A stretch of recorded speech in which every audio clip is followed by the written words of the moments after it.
So good afternoon, everybody. We are delighted you've joined us today. Our program is looking back at the history of the University Park Police and Fire Departments, and it should be quite a journey over the next hour or so. I'm Steve Mace. I'm moderating the program. The stars of the program you'll meet here in a moment or two. For 18 years or so, I was head of communications and marketing for the city, and in that role, I worked closely with police and fire, especially in terms of informing the public and working with media. In a moment or two, our two presenters, Randy and Curtis, will introduce themselves. But first, given this is Centennial Week, I wanted to get us all kind of centered with a few notes about how University Park began. And if you'll let me do so, I'm going to read directly from the script. There are lots of names and dates and figures, and we want to make sure we get it right. In the mid-1800s, surrounded by prairie that was flat and featureless, the Daniel family, led by a young widow, Frances Daniel, were among the first settlers in what would become University Park. The Daniel land would eventually encompass where Curtis Park and Snyder Plaza are today. About that same time, William Caruth Sr. settled nearby, stretching from what is now Forest Lane on the north to Mockingbird Lane on the south, and from White Rock Creek on the east, just west of Preston Road, his land holdings would eventually exceed 30,000 acres. Decades later, in 1911, generous land gifts from the Caruth, Armstrong, and McNinney families resulted in the founding of Southern Methodist University. Dr. Robert Heyer, a physics professor, became the school's very first president. So advancing a few more years as classes began in 1915, Dallas Hall housed all university studies, and residential growth at that time in the surrounding area centered on the school's faculty and staff. At first, SMU supplied nearby homes with utility service, but by 1924, the school could no longer support the expanding population. After thoughts of annexation by Highland Park and Dallas were dismissed due to concerns over financial viability, an election was held to incorporate as the city of University Park. Area residents approved that measure, and soon after, bonds were issued for the installation of a new water supply system, street paving, and the construction of a city hall and fire station. Now, here are some interesting facts. When first incorporated, the city encompassed 515 acres.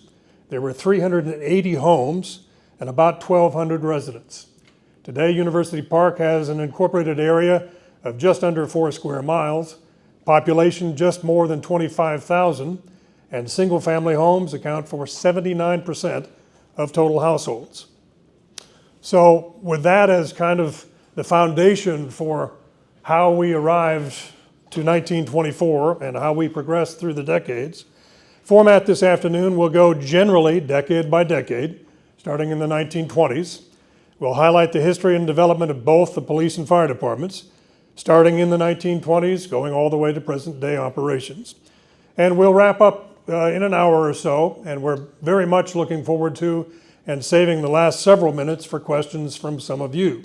So we're going to pass out index cards, so if any of the presentation piques an interest or question, we can pass them forward, and we'll again have time for question and answer.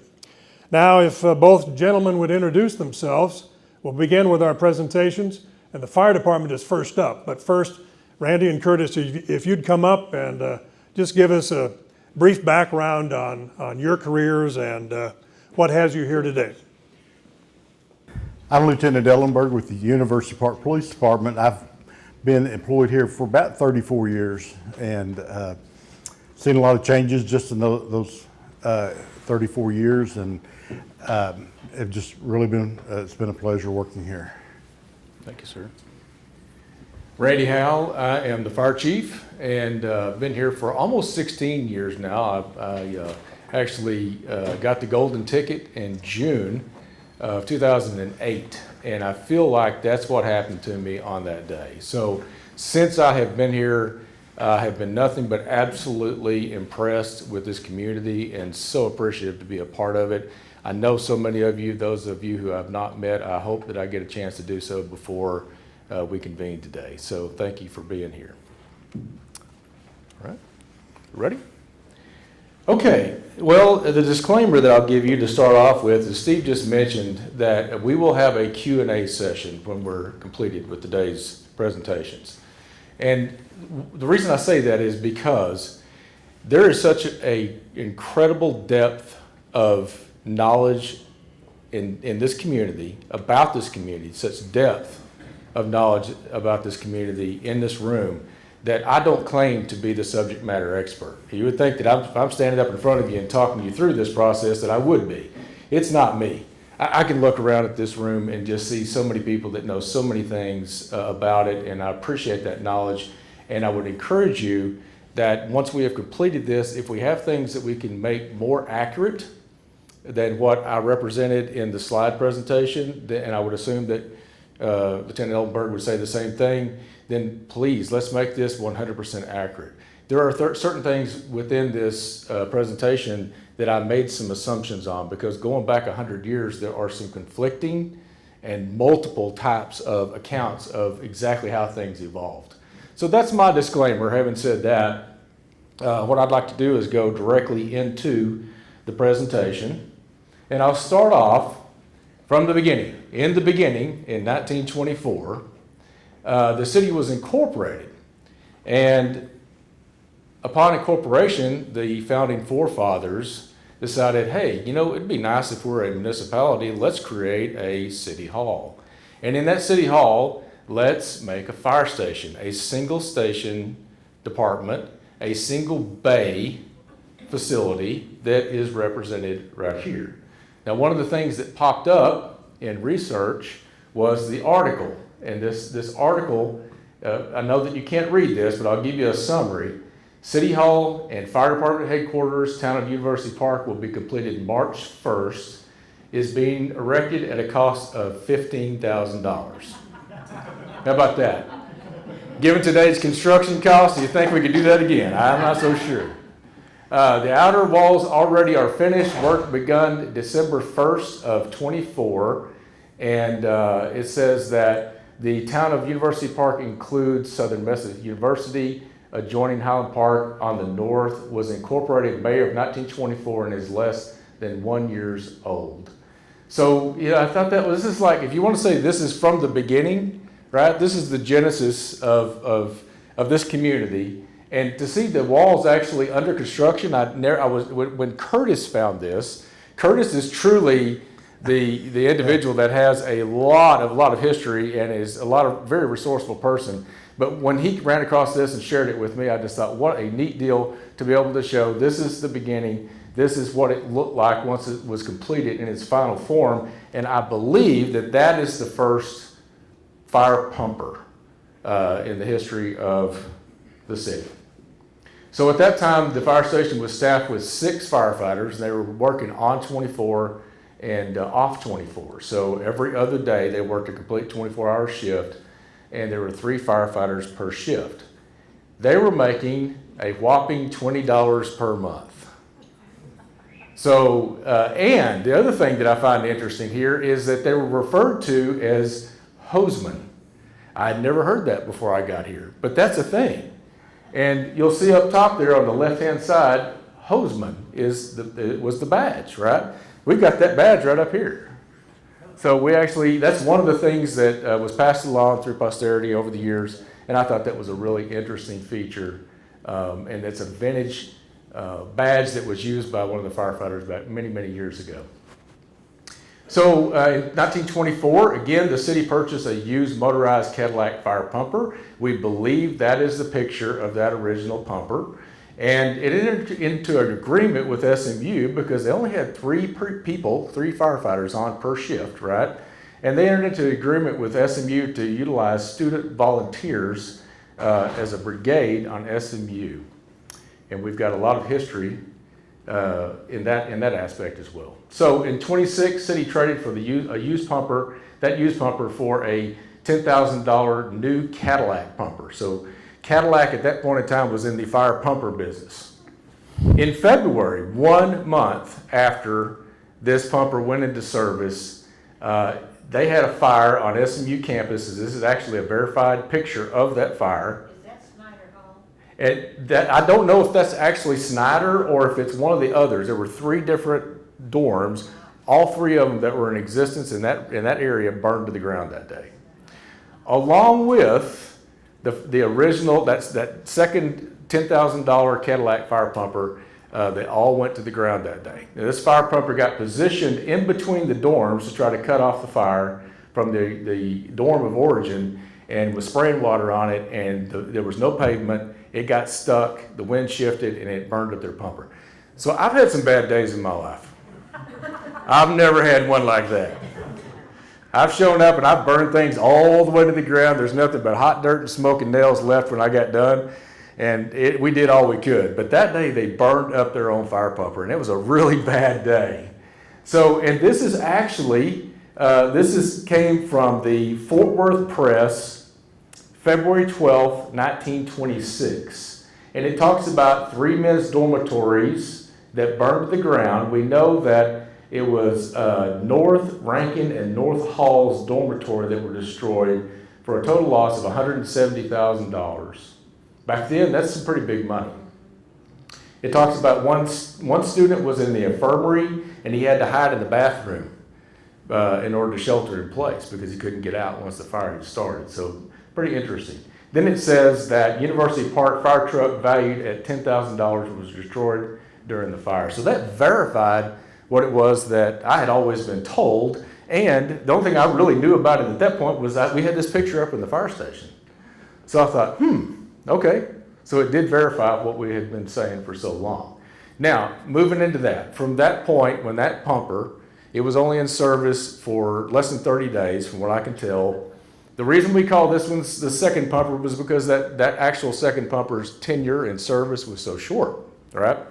So we say, well, we got to, at that point, that begins the story of our 1925 pumper. So has everyone been in the fire station or been to a parade and seen our 25 flagship?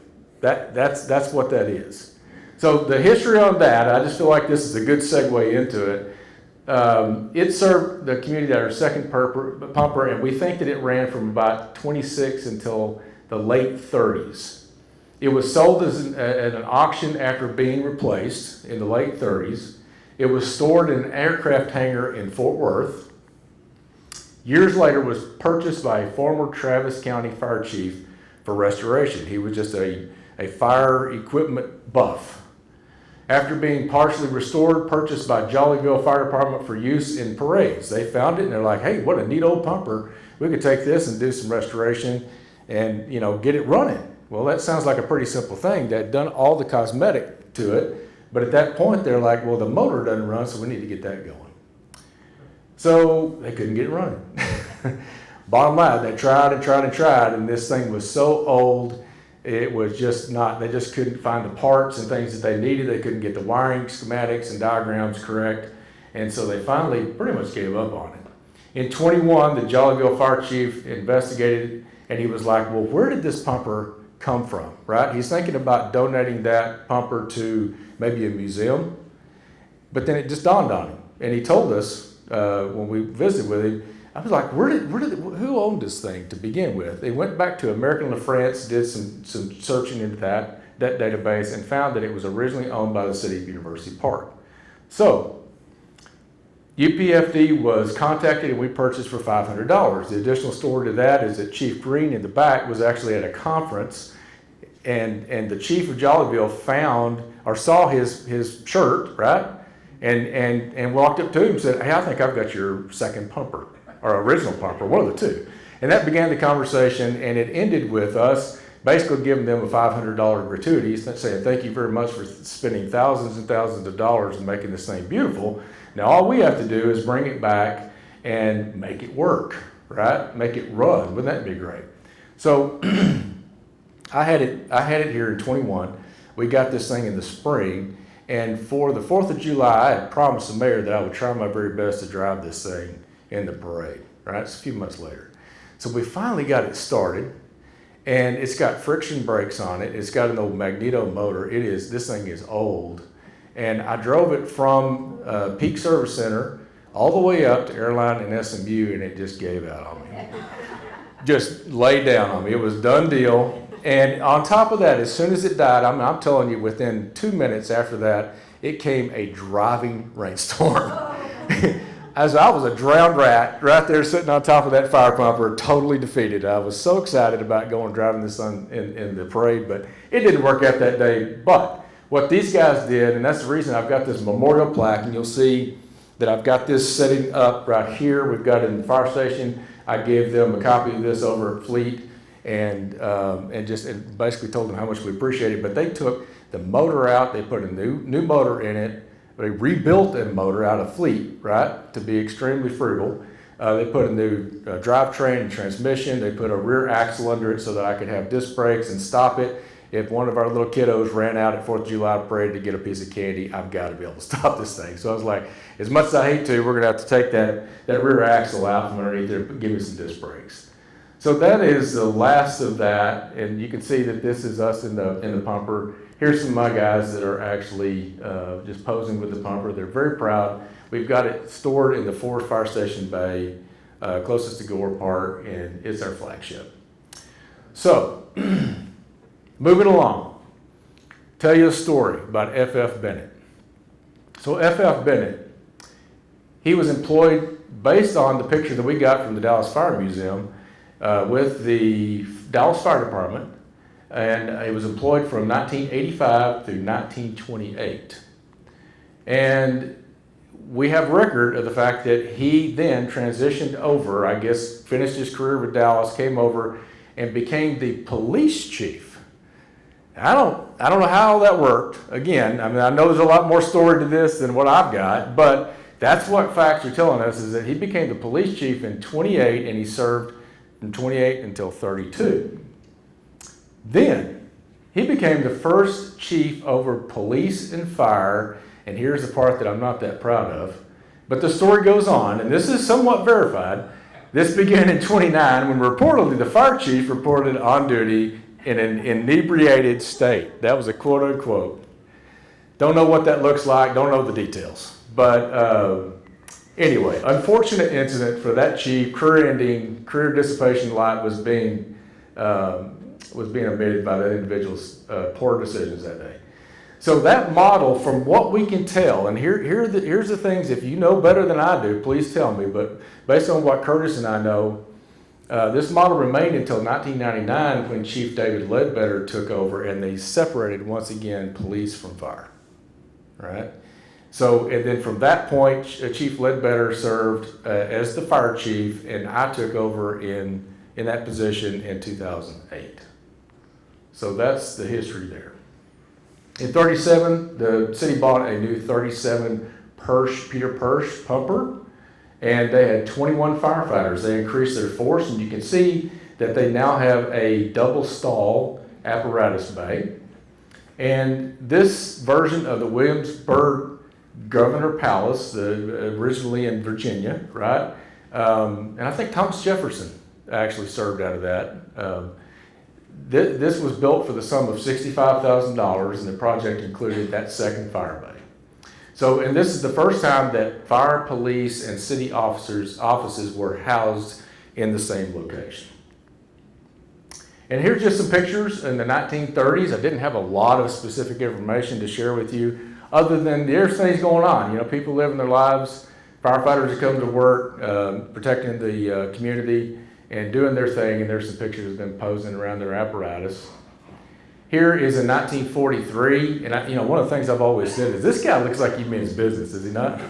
Like his name needs to be Muggsy or something. If I was one of his firefighters, I'd be like, yes, sir, whatever it takes, sir. And they all look like milkmen to me, too. I think that's pretty neat. This guy, his name needs to be Bugsy or something, I'm thinking, but he's a radio engineer. I don't know exactly what he does there, but it's kind of interesting pictures.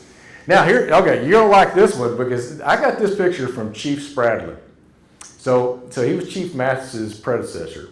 Chief Spradlin loved poking jokes at me, and I loved poking him back. That's the bonding fraternal thing that we have between police and fire. It's ongoing. He found this, and he came over into my office, and he hands it to me, and he's got this little childish grin on his face. And he handed it to me, he said, read that. And I read it, and I kind of looked up at him, and he goes, some things never change around the fire station, does it? So I'm like, I don't remember seeing my firefighters out there fishing in the creek, but okay, I understand what you're saying. So anyway, they were passing time. In the 50s, we found this video, and we thought, well, that's kind of interesting. And so when we played the video, it is an old disaster drill, the old civil type disaster drills, and you'll see there's a military presence here as well. They're monitoring and I guess advising on how prepared the city of University Park is. It's actually in Snyder Plaza, so I'm going to play this for you. But I want you to notice, and you'll see it when you get there. Look at the guy who wins the Oscar for being so dramatic. So just kind of take a look here and watch this through. It has no sound. These are SMU students that are the actors. And there's Snyder Plaza, pictures of it.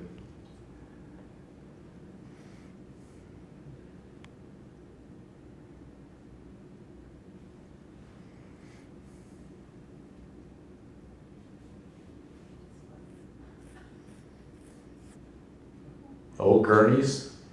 And they actually turned cars over. I mean, I was pretty impressed with what extent they went to be realistic.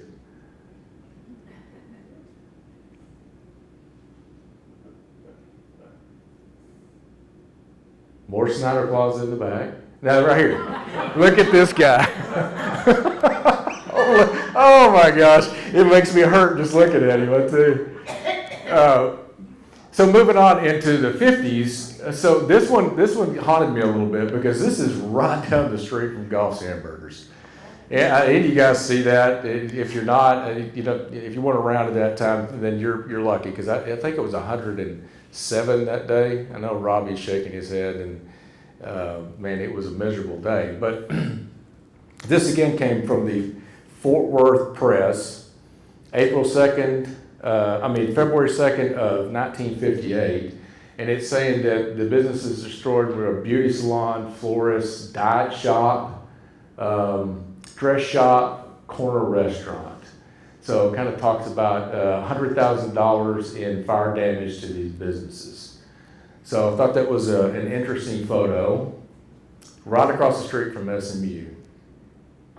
In the 60s, here are just some more of our firemen that were in place at that point in time. And I'll bring your attention to the individual that I have the arrow pointed to, and I'm going to reference back to this young man in just a moment. 67, this is another picture of the group out in front of the fire station. Now, this is Lieutenant John Lynch in that picture, and Lieutenant Lynch was the only active on-duty, line-of-duty death for the history of the fire department, and he suffered a heart attack while engaged in firefighting activities in November of 1974. So skipping over into the 70s, what I found next that I thought was important was that up to that point, there had been EMTs that had been trained, and then the next level up in pre-hospital care is a paramedic, right? So that's what all of our personnel are in our department. It's the highest level of pre-hospital care that's available. And this is when they actually embraced EMS, emergency medical services, as a true part of the service, value-added service that we provide to the community and to the citizens in our community. So this actually does have sound to it, so I'll let it play. And I'm thinking the announcer may have been an intern at SMU. I don't know. She doesn't seem. There she is. The vehicle alone costs about $23,000 of equipment, and it is an essential ingredient in the new paramedic program at University Park Fire Department.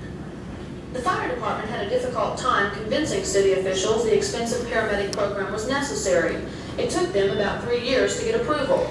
But this month, the idea proposed by then fireman and now paramedic Jerry Cates became a reality. And paramedic Cates said the program is needed, although University Park has only about 25,000 residents. Plus, the city is basically an old city and has a lot of old people in it. This is a service because You can say those things if you're wearing that kind of haircut. It gives us, the citizens, a better service, a better emergency service. We can evaluate their situation and stabilize them before we leave the scene, which elderly people need. The 3 paramedics started training in January with the Dallas Fire Department paramedic program, which they say is one of the best in the country. After 14 weeks of school, which included classroom study, hospital training, and 4 weeks of field work with the Dallas paramedic program, the 3 men passed the state exam and became licensed paramedics. The program began operating in University Park May 1st, and paramedic Kate said the ambulance team and a fire truck make about 3 emergency runs daily, with an estimated response time of 3 minutes. The team relays patient information to Parkland Hospital when they arrive at an emergency, and doctors prescribe drugs and treatment to be administered. The team will increase its size in July when 3 new paramedics complete training, and another 3 will begin the course the same month. A paramedic team also began operating in neighboring Highland Park this month, and the paramedics say these 2 programs are another step toward a fire department goal, providing the best emergency medical care for Metroplex residents. Karen Parfit, the Texas News. So I thought that was interesting because when in my career, having started right at the end of 1984, looking at how we progressed, the identity of the services we provide really are related to emergency medical services. And those of you who have been able to watch or were present when we had, like Mr. Gregory that came, that was a full resuscitative effort by our paramedics, you'll see the impact that we're able to have on our citizens' lives and on their families. So it's very gratifying, but that was a big turning point in the fire service as a whole in the 70s to transition over to EMS. Here's a fire that took place in 1988 on SMU campus.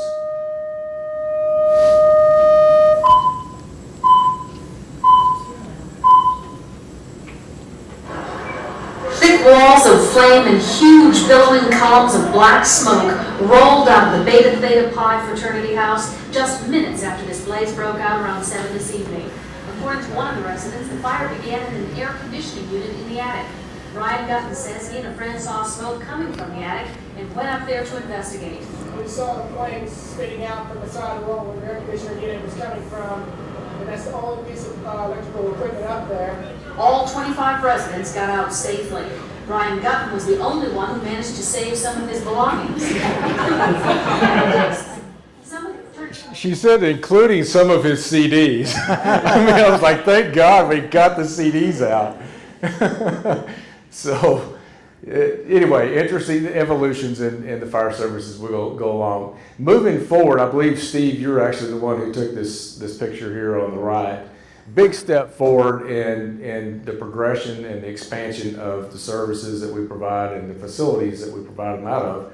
Expansion of the fire department itself. So as you guys all know, the 4-station bay there is on the left, and I hope you appreciate how beautiful those bay doors are.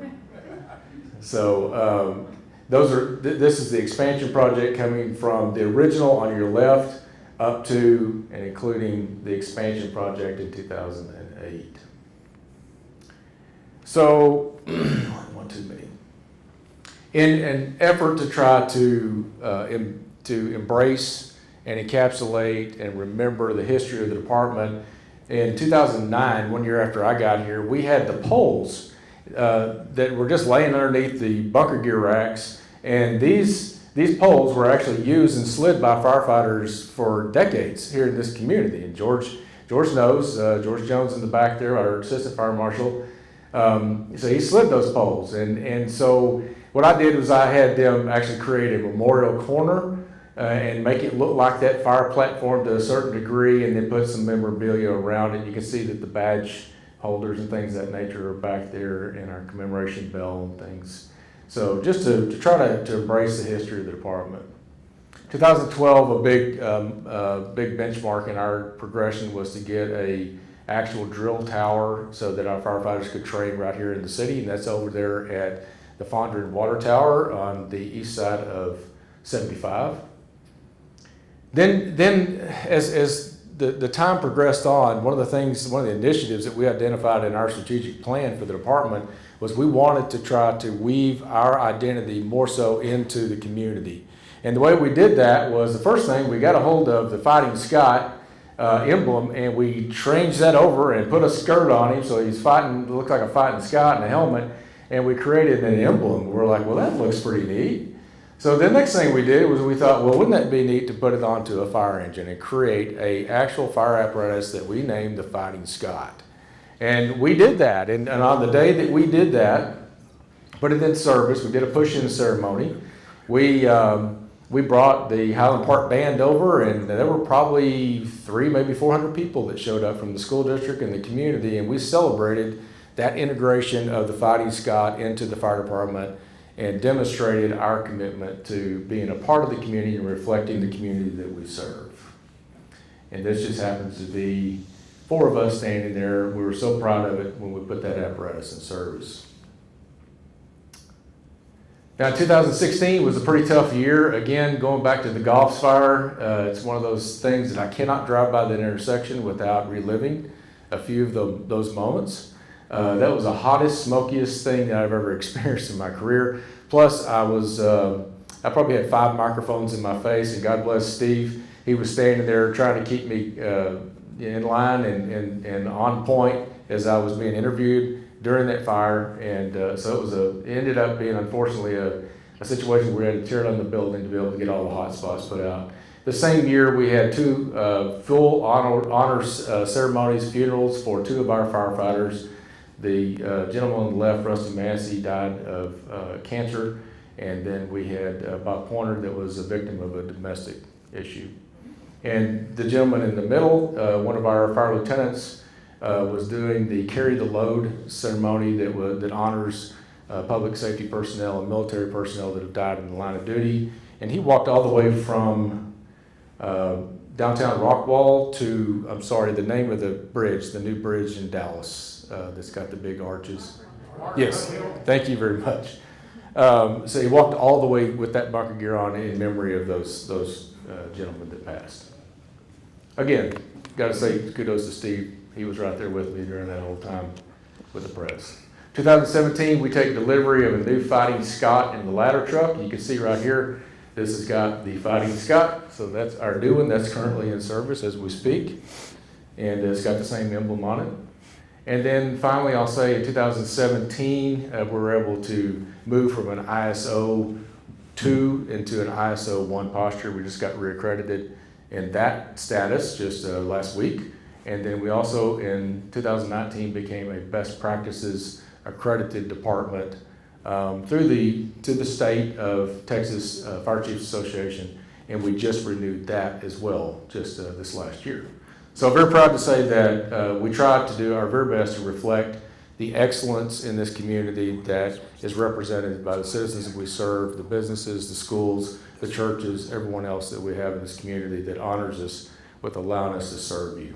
So the last thing that we did recently to remember this and commemorate the pumper was we had our challenge coins remade, and the slogan is honoring the past and inspiring the future. So that's all I have.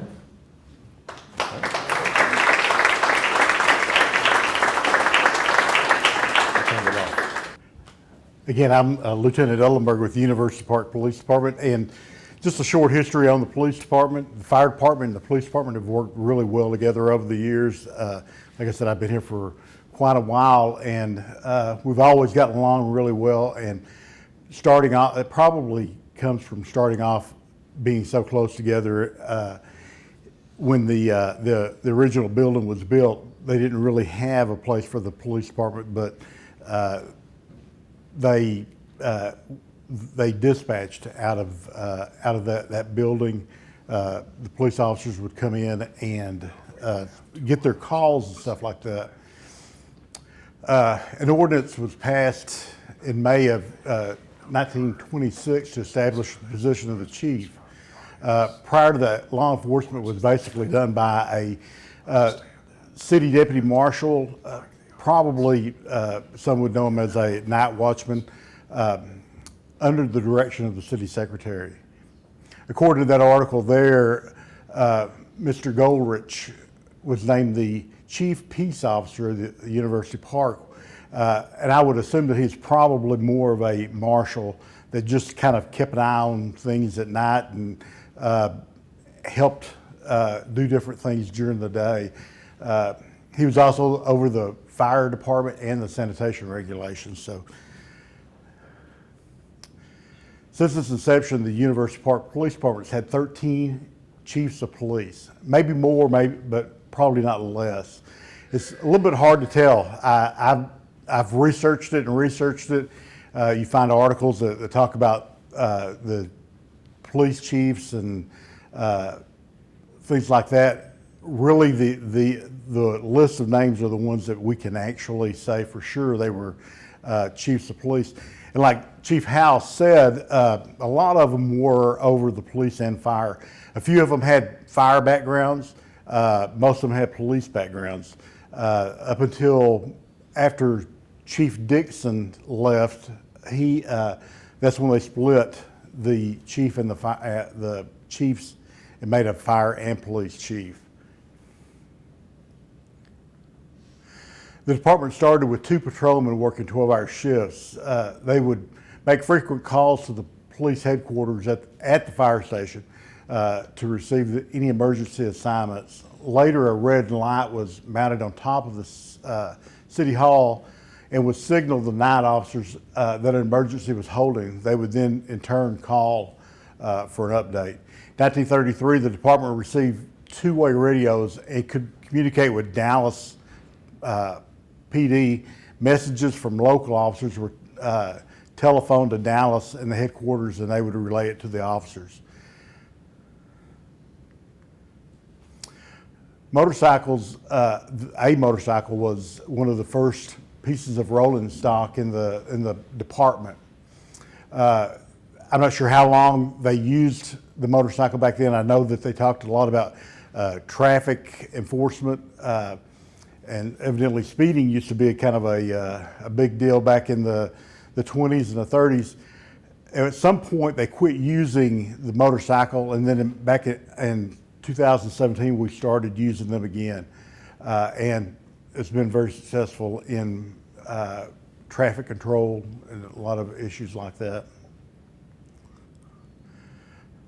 In 1940, the citizens rejected a standalone police department. If you've ever been to the corner of Golf and Haney, there's a parking lot there that city employees used. We call it the Friendship Lot. That evidently at one time was going to be where a standalone police department was, but the citizens rejected it back then, and so it was never built. They just turned it into a parking lot. This is back in the 40s. This Captain Warnack, he was that picture was taken back in about 1945, I believe, according to that calendar. He's got a display case over here that's got a lot of his a lot of memorabilia from when he worked here, and I think he started in 1930 and up until 1963. Since they didn't build a standalone building, the city hall was remodeled to make more room for the police department, for other city offices. During 1941 remodel and expansion of City Hall, the police department was modernized. 2 jail cells and a 2-way radio system were added. And basically those jail cells have been there, I guess, since then, because nothing's really changed about those. If you've ever been in them, you know. In 1957, the department consisted of 25 sworn officers. Today, that number is 42. In 1974, brought a new look to patrol cars, the uniform, badge, and a remodeled police department. That's Police Chief Forrest Keene. A lot of y'all may even remember him. He was here probably the longest serving chief that we had. He started off as a patrolman and worked his way up and was here for a long time.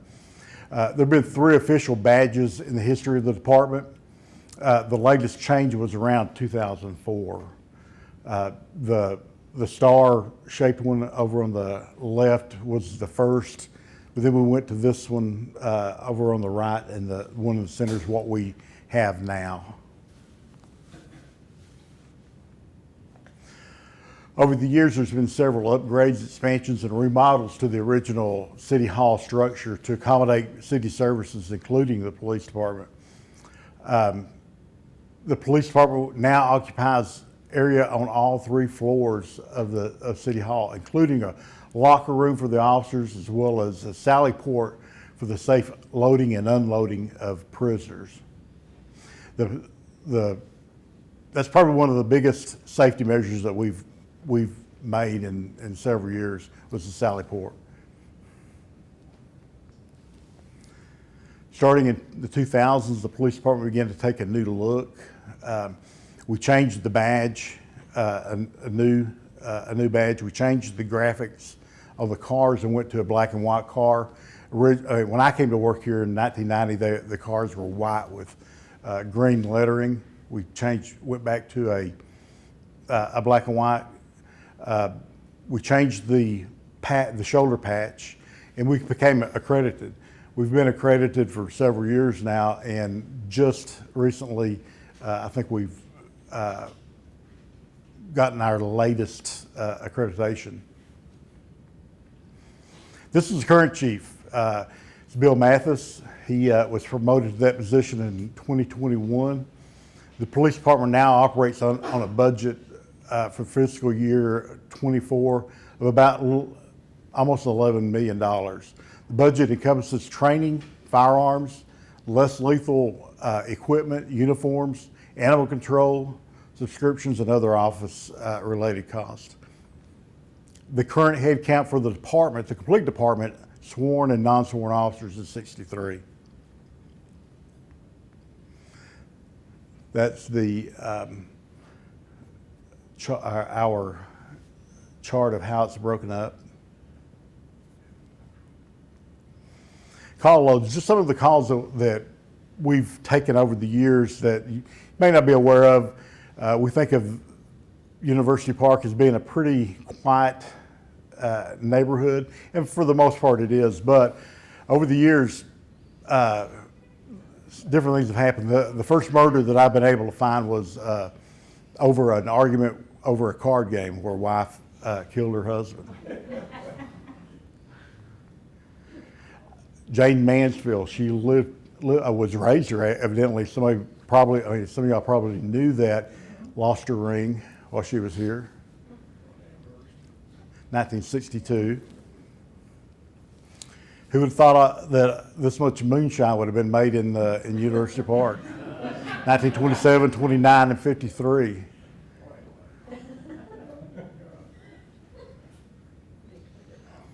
Vice,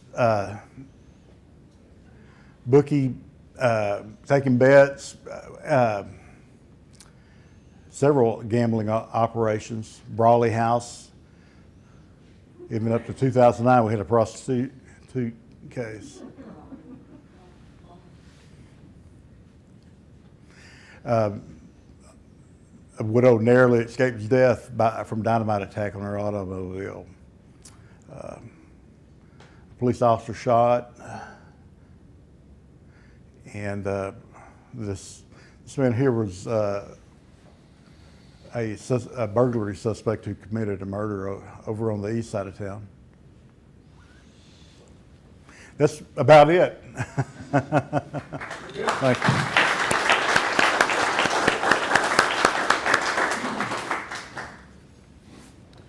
Well, we all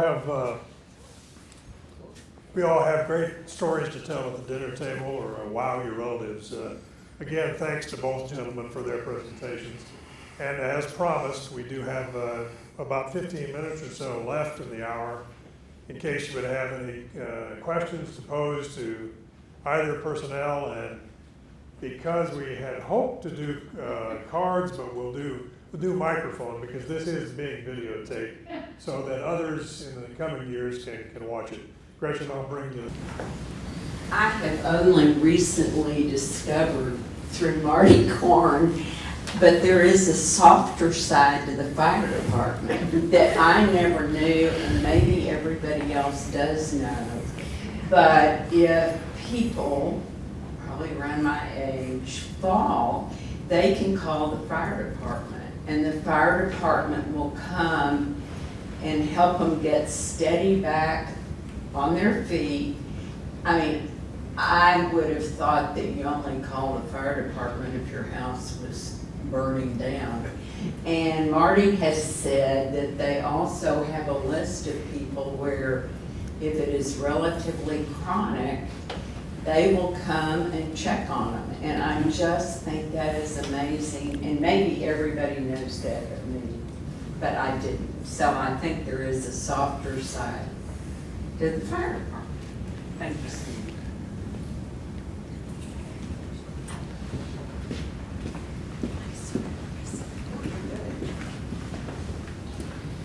My name is Linda Passley, and I am a descendant of R.M. Connell, who was chief of police and fire. And again, there are a lot of funny stories. I think Curtis has dug up some about my grandfather. He was a very humorous man. Before they came here, he was a marshal in Indian Territory, as we now call Oklahoma.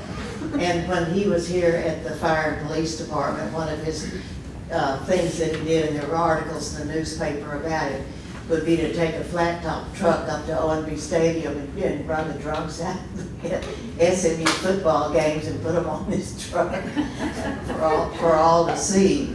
And again, he was a man, he was also a pharmacist, and I have a picture of him in his pharmacy up in Oklahoma. And Hugo, Oklahoma was where my family came from.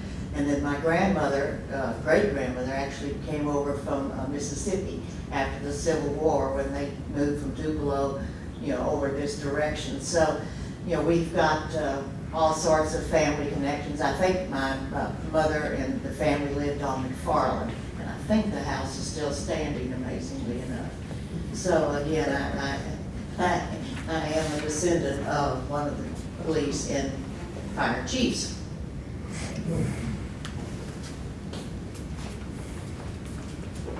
Thanks, Steve.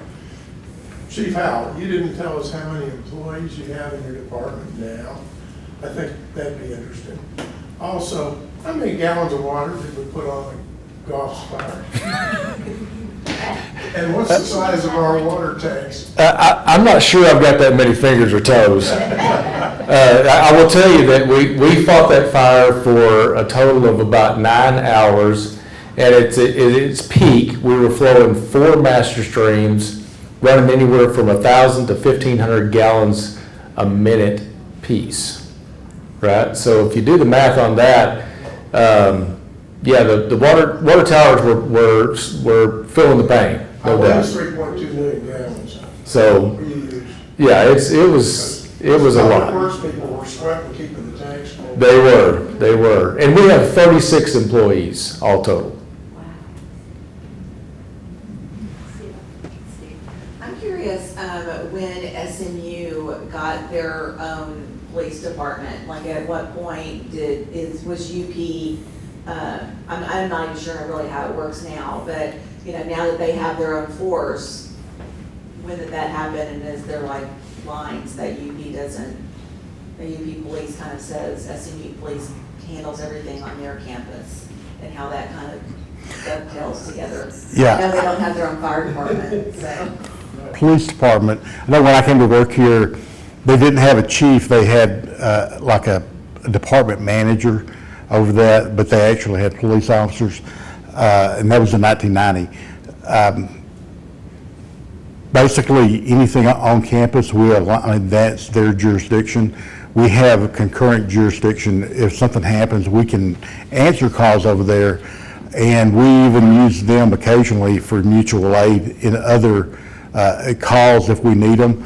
So we work really well with the other agencies, SMU and Highland Park. So, but mainly they only deal with issues that are happening on their campus.